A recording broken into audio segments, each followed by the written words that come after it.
এখন ষ্ট্ৰৰ দ্বাৰা এখন বাইক বনাইছে মহৰ্ষি কাশ্যপে। এই ক্লাছ 4ৰ ল'ৰা হয়।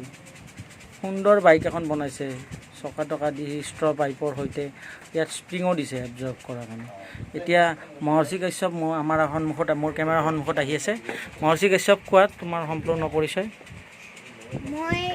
মোৰ নাম হ'ল মহৰ্ষি কাশ্যপ। মোৰ ক্লাছ 4ৰ পঢ়োঁ। মই এখন গাড়ী কালি পৰহি বনাইছোঁ। এখন গাড়ী আপোনাৰ চাওক, আপুনিও বনাব পাৰিব সহজ দৰে।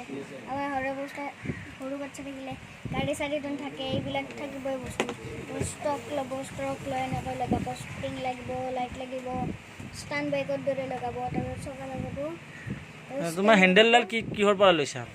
হেণ্ডেলটো মোৰ আগৰ পৰা আছিলে, মোৰ সৰুতে গাড়ী দিছিলে ন, তাৰ পৰা আছে।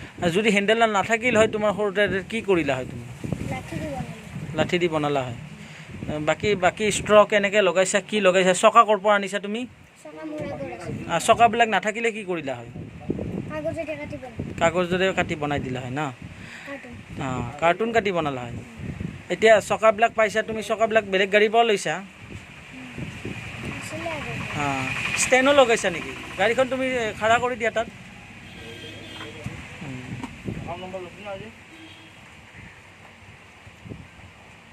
সুন্দৰ বাইকৰ সি শ্বক এবজাৰ্ভাৰো লগাইছে।